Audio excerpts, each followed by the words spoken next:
Ingraham from Washington. I am Laura Ingraham. We have a sensational show tonight, and you're not going to want to miss a minute from start to finish, so stay right here. The son of the president, Eric Trump, is here to discuss the big stories making headlines, including calls to investigate the Obama administration and the push for new gun control. Plus, a stunning new revelation on the Florida shooting. An armed deputy quickly arrived on the scene, but apparently, he refused to confront the gunman or go inside the building. That's helpful. And we'll also tell you how an alert security officer in another, could have been a horrific situation, may have prevented yet another school shooting. And John Bolton tells us why China is getting even more bold and dangerous on the world stage.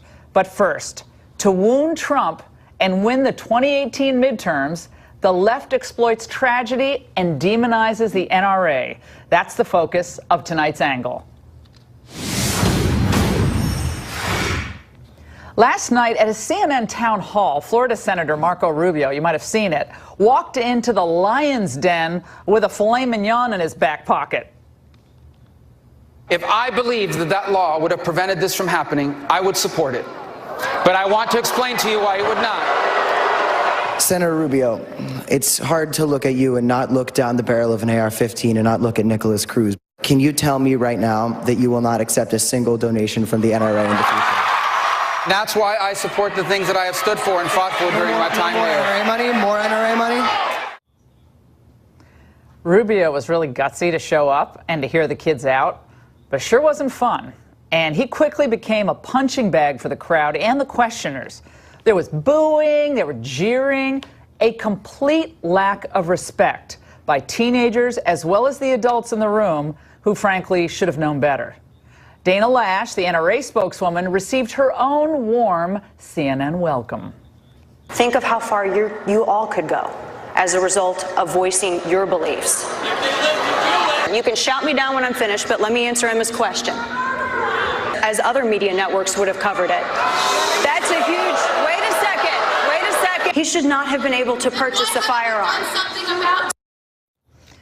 Naturally, the media lapped up all this nastiness, and there was basically zero criticism of the hecklers who showed zero respect for the public officials and the spokespeople who actually showed up for a real dialogue, maybe get something positive accomplished. Instead, the people on that stage were walked into the middle of Nero's circus. I was thinking about this. Now, imagine if conservative students in the audience had screamed horrible things at Democrat Senator Bill Nelson when he made this tendentious point. Did you know that the state of Florida, the governor's office, gave financial incentives for the Colt Corporation to come to Kissimmee to manufacture AR-15s, the same one that wrecked such havoc? Okay. Well, what Nelson conveniently left out was that despite the financial incentives, Colt never actually moved its AR-15 factory to Florida. And also think about this. What is so horrible about encouraging manufacturers of legal products to come into your state to create jobs? So is a governor who, for instance, offers tax breaks to a distillery responsible for the actions of every drunk driver that happens to drink that beverage? I think not. Well, CNN was not alone in their completely politicized and biased coverage. The AP, the Washington Post, and many others in the media felt compelled to create Cardgate. Look at that. Yes, Donald Trump held a note card during a White House listening session. There was a lot made of the notes that he had on a piece of paper, sort of outlining the steps of empathy. As if the president had to be reminded to empathize. There was this awkward photo today from the Associated Press showing the notes that the president brought with him to talk to these kids and their families who have been through gun massacres. Now, this is how desperate the press is. The president holds an unprecedented open forum with students, with teachers, and shooting survivors. And this is something they would have praised Obama to the hilt for. I mean, you've never seen anything like what you saw yesterday. And I should hope that the president walks into an event like this, which is so emotional, everybody's watching, really prepared. And if he had no notes, they would have complained that, oh, Trump just winged it, and he clearly just doesn't care at all about the kids. The anti-gun activists, they have every right to make their pitch to ban weapons, if that's what they really believe. But I'll tell you one thing, they are not entitled to their own facts. They routinely claim, for instance, that the NRA is against background checks. Well, this was the NRA's Wayne LaPierre at CPAC today. The National Rifle Association originated the National Instant Check System. It was our bill. No one on the prohibited persons list should ever have access to a firearm. No killer, no felon, no drug dealer. I think my friend Jake Tapper didn't focus on that last night, but nevertheless. The president tweeted his support of the organization today, saying, among other things, the folks who work so hard at the NRA are great people and great American patriots. They love our country and will do the right thing. Well, this sent the lowbrow lefties into paroxysms of outrage because they want our young people to think of the NRA as a reprehensible, bloodthirsty organization. Evil people who are, you know, in the words of one of the kids at CNN, terrorists. Trump was pushing the NRA line today, I thought, talking about emotional problems, which, of course, that's the soft. It doesn't deal with guns. That's the traditional Republican way, and that's the NRA way that the NRA bought. The NRA bought politicians to say that. Done? Again, I cannot stress this enough. The Democrats and their leftist enablers in the media are positively desperate to distract you from all the good news that's happening around us. Think about this. A new poll out just this week by Gallup tells us that 45% of Americans are satisfied with our standing in the world. That's a 13-year high. And it's also a 13 percentage point increase from just a year ago. Small business confidence is way up. The economy is strong. And so all the Democrats can do in response is to create new boogeymen. So before it was the bogus hysteria over Russian collusion, and now it's the NRA. For a year, they've tried to peddle contempt for President Donald Trump. But today, after all that work by the media and the left, his approval numbers are higher than they were when he was elected. The generic Republican versus Democrat ballot is also tightening. This is incredible. Some of the GOP have the GOP now within 3 points of the Democrats. The Democrats led by double digits just 2 months ago. So I say this, sure, the country still has problems. Yeah, drug addiction, violence in cities like Chicago and Baltimore, the spread of MS-13, and now we know, really know, the need to improve school safety. But generally, things are getting better. They're getting better for more Americans, and this is driving Democrats absolutely bonkers. So much so that they're even willing to exploit the pain of the young Stoneham Douglas High School survivors. Now, I'd like to say that I was surprised by this, but I'm not. Many on the left, elected officials, professional activists, and those who fund them, have been doing this kind of thing for decades. In order to create this socialist utopia that they all envision, they have tried to convince the people, our people in this country, the citizens, to sacrifice their individual rights, their basic freedoms, for the common good. A few more taxes here, a few more regulations there, and now they want to water down the Second Amendment on the false promise that to do so will be an end to all these school killings. We won't have any school killings anymore. But I say we should be very careful here. The administrative state wants to take away guns using tragedies as excuses because they don't want the private individual to have personal power. As Ben Franklin once wrote, those who would give up essential liberty to purchase a little temporary safety deserve neither liberty nor safety. And that's the angle. Joining us now for reaction is someone who knows the president, I'd say extremely well, his son, Eric Trump, who's an executive vice president at the Trump Organization. Good to see you, Eric. Great How are you? As always. First time on the Ingraham angle, I believe, since we started. What's your sense about what's happening out there today? Well, your dad had this incredible event yesterday at the White House, and the vitriol and bile that he received at the other end of that, Stunning. I was so proud of him. I was so proud of him because he sat there, he listened, and listen, it's tough. It's the toughest subject in my opinion, right? I just had, and you've met little Luke before, I just had a 5-month-old child, and I couldn't even imagine being a parent in the room. At the same time, I think so many of the things he said in the opening are spot on. This country is doing great on a relative basis, right? The economy's through the roof. Unemployment is lower than it's ever been before. African American unemployment's the lowest it's ever been. Jobs are coming back. Manufacturing's coming back. The markets are, just raging. 401ks are up. I mean, there's so many great things. Vets are being helped. The military is strong. ISIS is gone.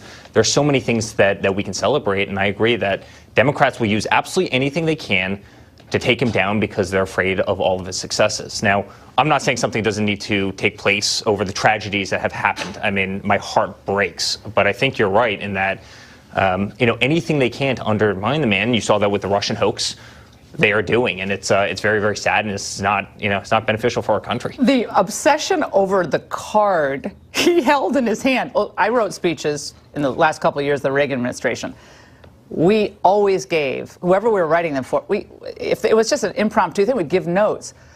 What they were saying is your father doesn't really care. He doesn't know how to show emotion. He's not the comforter-in-chief that Obama or Clinton or even Bush was. And you say? And anybody who watched that press conference yesterday, anybody who watched that town hall, when they're seeing the emotion from the parents and the teachers, and again, one of the But they're saying your father doesn't have that emotion. That's where they are right now. And I think you saw the emotion. And you know what? The points were actually, if you read the points on the card, they were beautiful points. I want to hear you. I want to hear, I want to know the feelings that each of you have, because the feelings you have sitting in that room while the shots were taking place. He was amazing yesterday. He was amazing yesterday, and I was proud of him. And quite frankly, I think that was the first step in healing a nation that's deeply troubled by what happened. Do you think that we should have these, raise the age of when someone could be able to buy a semi-automatic rifle to 21? Listen, I'm a big Second Amendment person. I am. I've competed in the shooting sports, much of my life. I'm a big Second Amendment person. I also think something has to be done, right? I mean, it's sad to see what's happening, out there. I'm a big fan of background checks. I'm a big fan of other things. I also think there's a systematic problem in society that has to be addressed, right? I mean, how do you solve, and I've struggled with this for the last couple of days, but how do you solve the problem of evil in this society? I mean, that person was not right. That person... Well, we found out today that the security cameras were not operating in real time. They were on a several-minute delay, a 10-minute delay maybe even longer. And also the security guard who was armed didn't enter the building. And by the way, those are the layups. Those are the things that are not acceptable. But how do you solve evil in society? And I think we need to do a better job as parents. I think we need to do a better job as society. I think we need to do a better job on social media. I think we need to do a better job mentoring our youth.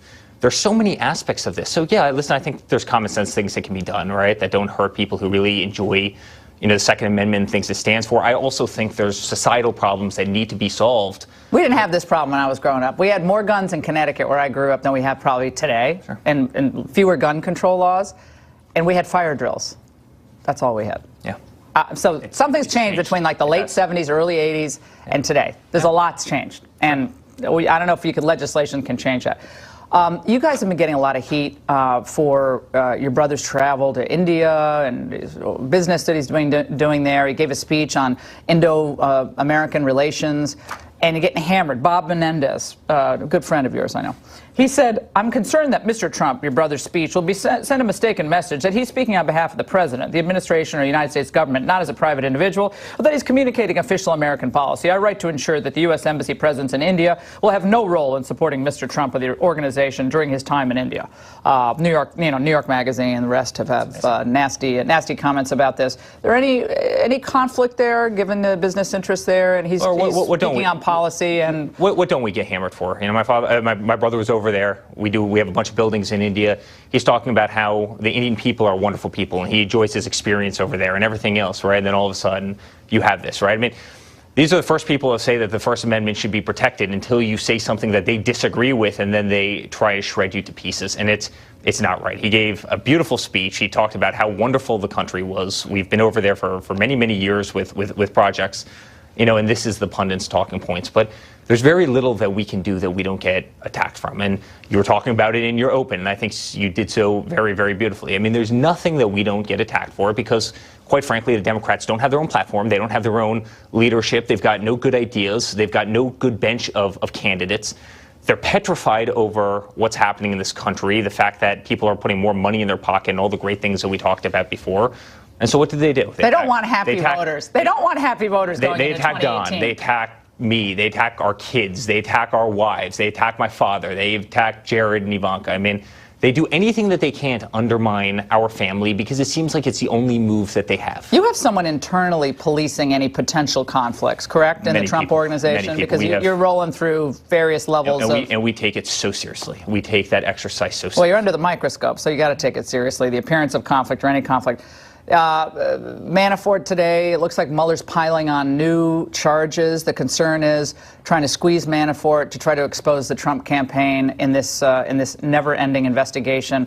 What are your thoughts on that? Yeah, I think it's interesting with Russia. They kept on digging, and they dug, and they dug, and they finally found themselves, right? Now it's their tax fraud from Manafort. I mean, it's really amazing, right? You see how crazy this dossier is, being paid by everybody in government to slander my father so they could investigate him, so they could investigate. I mean, they dug so deep that they ended up finding themselves. It's amazing how things come full circle. Listen, I was one of the very few people in the campaign. There was zero to do with Russia. You know why my father won? Because he went to Ohio, and he went to Michigan, he went to Wisconsin, and he worked a lot harder, and he had a better message, and he sold that to the American people, and they ultimately wanted a businessman in Washington, D.C., not a career politician. That's why my father won. It had nothing to do with Russians.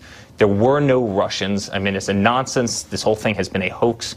And you know what? They caught themselves in the process. And I really hope the Justice Department, I hope they do something about it. Because is Jeff Sessions doing enough to investigate the Obama administration's involvement with pushing that phony dossier, knowing who funded it, knowing what it was, what was behind it, who was behind it? Truthfully, I don't know. But I hope he is. I mean, I really hope he is because it's sad and it's disgusting. And I think so many of the facts have come to light. And they're bad facts. And they're bad facts for the other side, and it's deeply troubling, and we better be doing something about it. Otherwise, there's a lot of injustice in this country. We have a lot of unmasking of American citizens. It looks like was done by individuals, and we don't know on what grounds. I would love to see the list of who those individuals were. You might have been surveilled. Who knows? I wouldn't be surprised. No. I really wouldn't be surprised. Are you happy that you stayed in the business world and didn't go into the administration? People ask me that all the time, but you wish you would. Yeah. And I know I'm doing the right thing now, but you see what your father goes through on a daily basis. He could be doing anything, and he decided to do this. He's made a tremendous sacrifice for in his own life and for the country doing it. I'm proud of him. Listen, half of me would like to be sitting there fighting by his side every day because that's a family we are. You know how much we love each other. He's my best friend in the world. He's an amazing man. He's an incredible president. At the same time, I love what I do. I love building buildings. I love real estate. And I love kind of covering that flank. So I would love to be there protecting him every day. But he's doing a good job, and he's making me very proud. You know what I don't like is when people say he doesn't care about the people. That was said last week. I think you know by whom. He doesn't care about the blanking people. He did this for one reason, for the people. For the people, because they were being forgotten, they were being left behind. Government was walking all over them, and every single day when I walk down the street, I hear from those people. Tell your father we say thank you because he's doing an amazing job for this country, and we owe him a tremendous amount of respect and gratitude. And thank you for taking the punches that you guys do as a family, for each and every one of us. And that's what makes you keep going. I appreciate it. Thanks for coming in. Thank you, Laura. All right, good to see you. And many have wondered why the armed guard, as we just mentioned, Eric and I talked about, at that Florida high school, didn't actually enter the building. Now we know. And the answer is shocking. That's up next. We have a lot more to tell you about how an alert officer actually looks like he foiled another shooting and what we can learn from that experience. Stay there. Mom, Dad? There is an absolutely shocking revelation about the Florida high school shooting this evening. After a review of surveillance footage from the attack, now officials are detailing how an armed deputy on duty at the school reacted to the mayhem. What I saw was a deputy arrive at the west side of Building 12, take up a position, and he never went in. Was he there when the shooter was still inside the building? Yes, he was. And so what should he have done? Went in, addressed the killer, killed the killer. How much time went by that he did not go in, that he could have gone in? Minutes.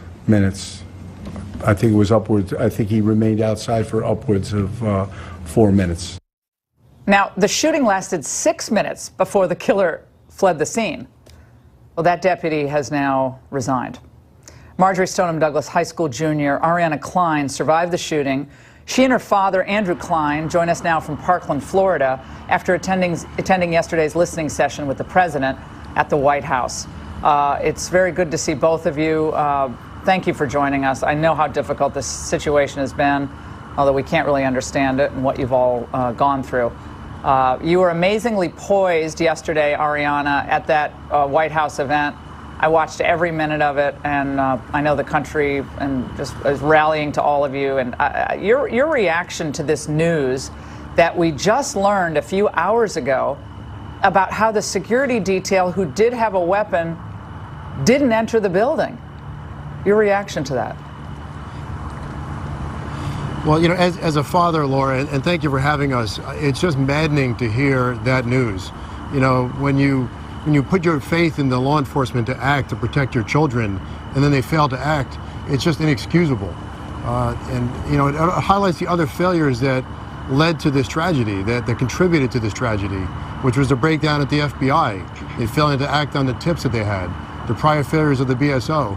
So I think that people need to be held accountable. This deputy has apparently been held accountable, but I think we need to continue to look at who's responsible for their failures to act in these circumstances. Ariana, also in the investigation, they found out that the security camera footage that I guess the officials on the scene at the time were reviewing was delayed. So they weren't getting real-time information about what was happening inside the building. There was a several-minute delay, so they were reacting to things that had already happened, which kind of defeats the purpose, don't you think? Ariana, your reaction? Yes. Yes, well, I think it's disgusting that a police officer on campus, he knew his job, and for him not to enter the building where harmless, like innocent children were being shot is just disgusting. And I think that in regards to the technology department and the fact that the security footage was 20 minutes delayed, it should never have happened, and that's one of the simple issues that everyone can agree on that needs to be fixed. We need to be proactive instead of reactive, and we can't have these security footages being looked at after the matter.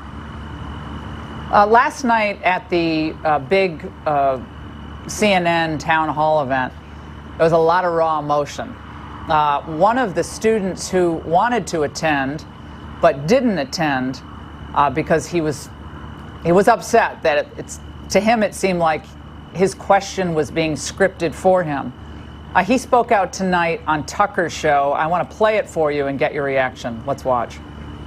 They had taken what I had wrote and what I had briefed on and talked about, and they actually wrote the question for me. But not with your words. I mean, they put their own words into your question, even after they'd asked you to send questions in. But that seems dishonest. It definitely did, and that's kind of why I didn't go last night. Originally, I had thought that it was going to be more of my own question and my own say, and then it turned out to be more of just a script. And she had actually said that over the phone that I needed to stick to the script.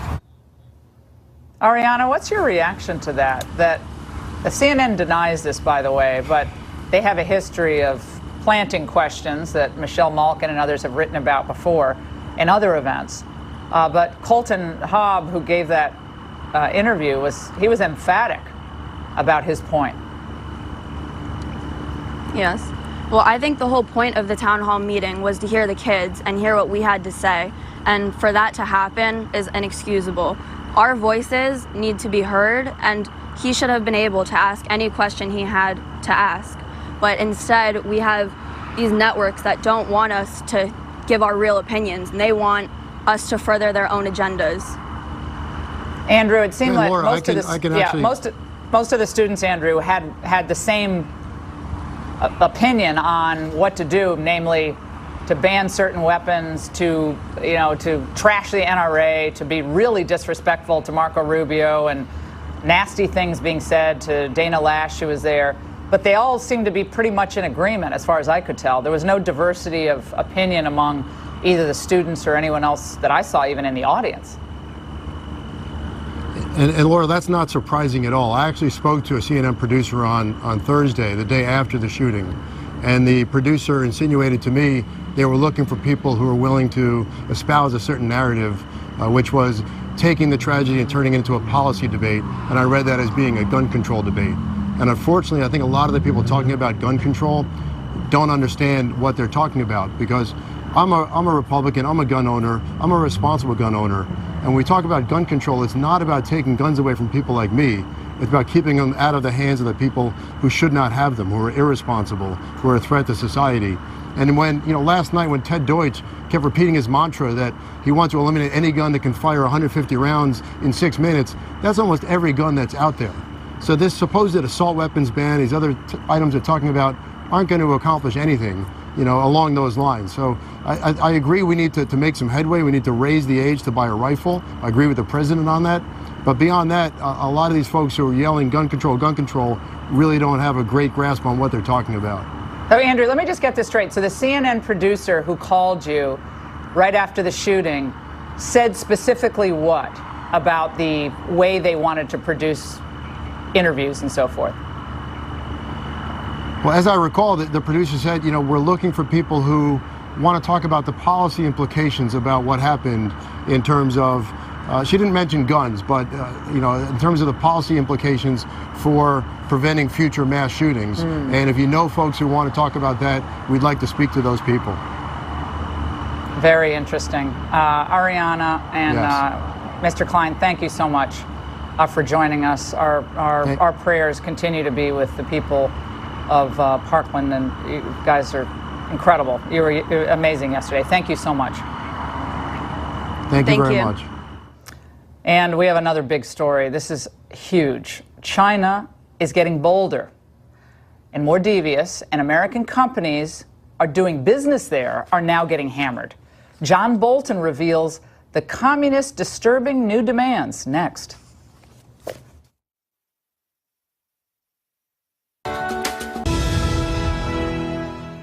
China is putting the screws to U.S. and Western companies daring to do business inside the country.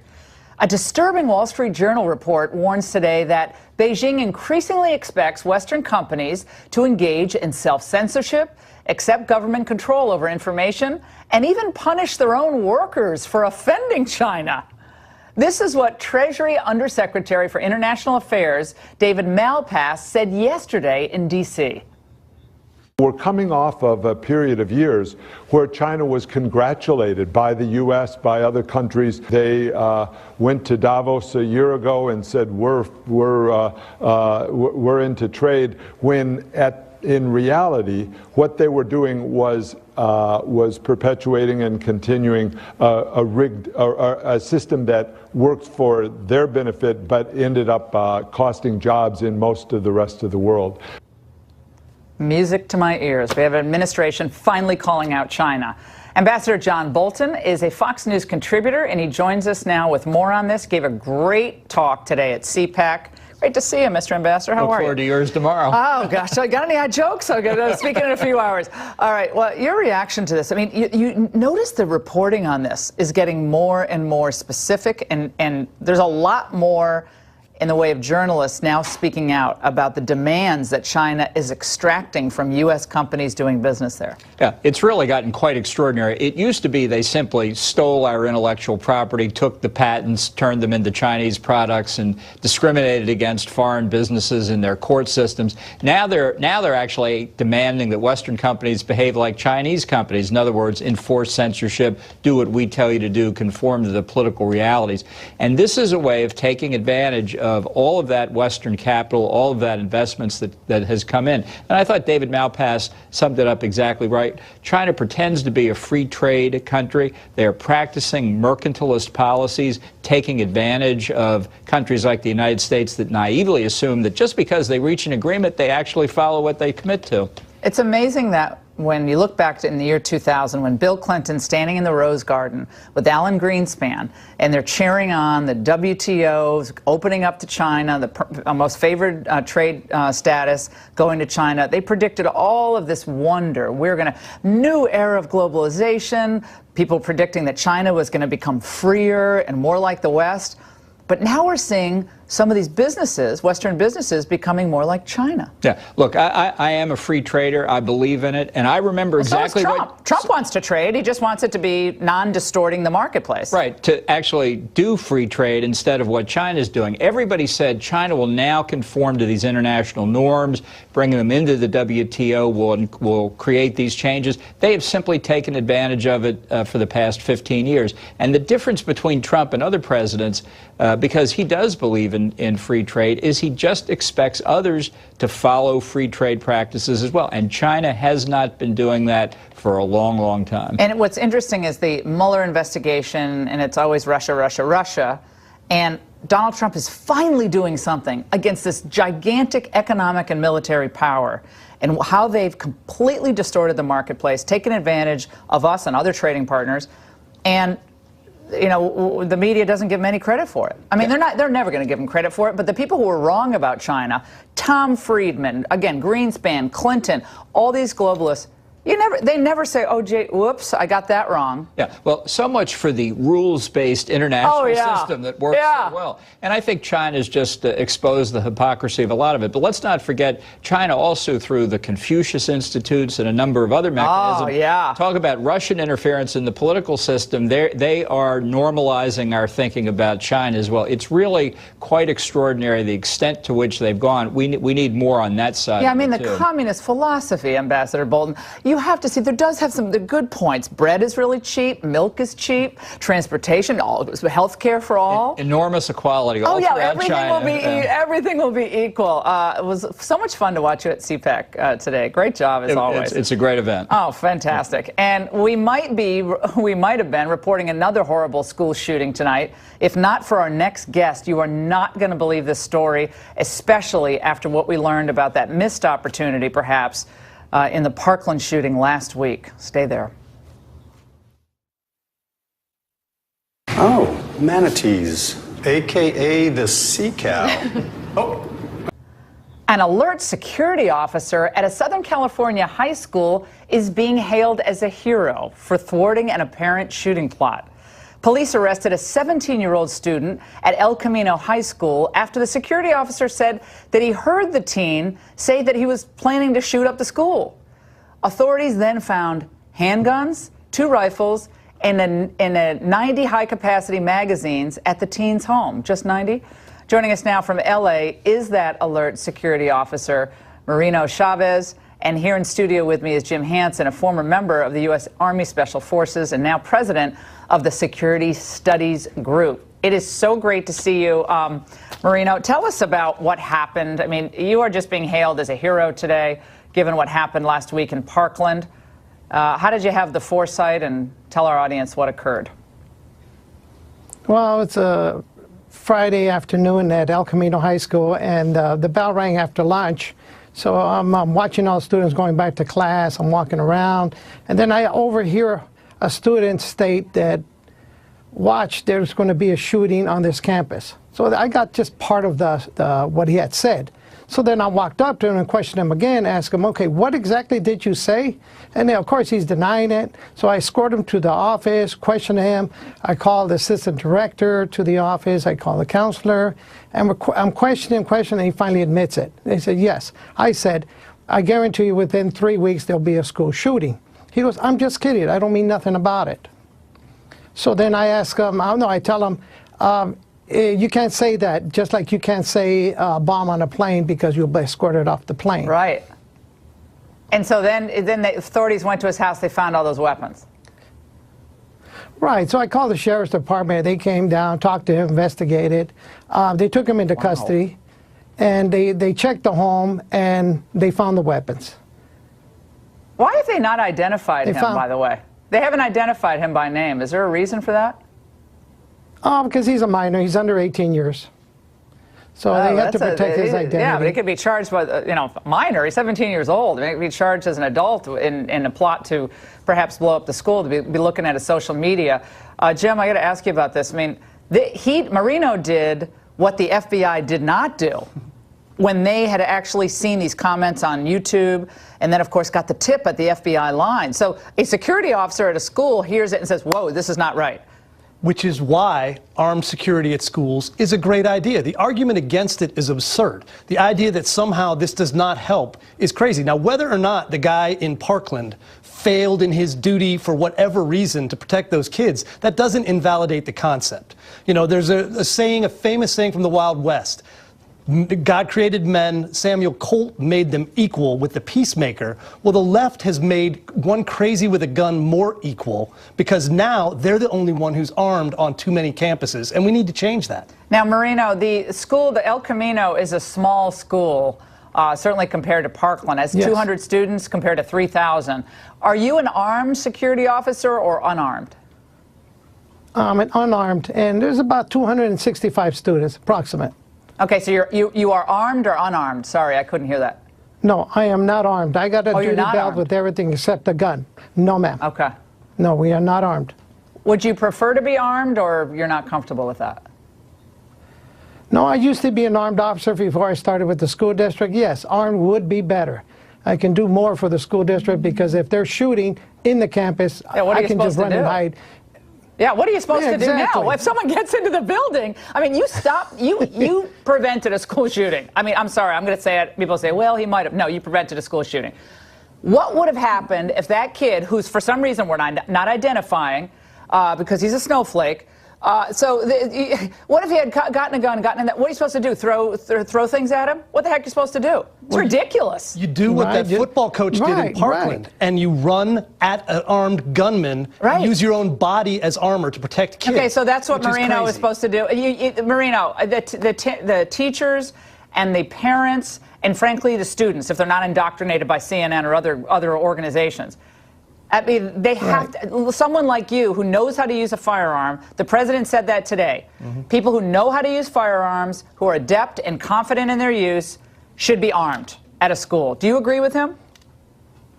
I agree a lot with him because a lot of officers have the training, so they're the ones that should be armed, should be standing outside in the quad, in the front of campus, showing off the uniform, showing that we are not an easy victim. That we will shoot back if you come and attack a student on campus.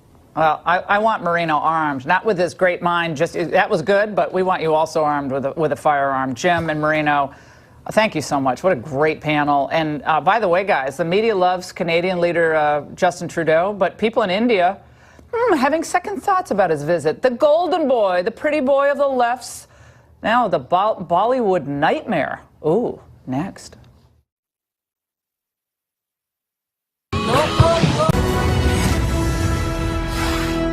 Canadian Prime Minister Cutie Pie Justin Trudeau is giving the world a lesson in how not to conduct international diplomacy. Oh, that's so mean. Well, Trudeau is fine. He's a photogenic darling of the left. And he's accustomed to getting the rock star treatment abroad. Well, it kind of changed during his current 8-day trip to India. Indian Prime Minister Modi, well, he usually greets visiting heads of state with a hug at the New Delhi airport, but Trudeau was greeted by a junior agriculture minister. And it got worse from there. When Trudeau and his family first wore this traditional Indian garb at some of the public events, well, the press was mildly receptive, calling the outfits festive. The Bollywood threads are festive, but when Trudeau kept wearing them for 3 days running, critics began calling them fake and annoying. One politician said, "We Indians do not dress like this every day, sir. Not even in Bollywood." On day 4, Trudeau reverted to wearing suits, but he defended his fashion choices. We have to both deepen and broaden our historic friendship. And that's what this week has been all about, engaging with all facets of Indian society. Okay, well, Indian critics called the visit a slow-moving train wreck. And that was due to more than a fashion faux pas. But today, this morning, We woke up to the news that a convicted Khalistani terrorist had been invited to the Canadian High Commissioner's dinner for Justin Trudeau in Delhi this evening. It was an absolute PR disaster for the Canadian government, which within hours of this story breaking was forced to take back that invitation. Well, the Khalistanis are a Sikh separatist movement in India. So critics say that Trudeau made the trip to appease the sizable Sikh population in Canada. Well, that might explain why he was scheduled to spend only a half a day on official state business, but found time to hobnob with actors, play cricket, and visit the Taj Mahal. He's actually quite good at recreating. How's it going? Not too bad. Any day I can get out on the water like this. Very nice. They call this work, you know? Oh, come on. That was an excellent adventure, wasn't it? For his next I was out here smoking instead of being there for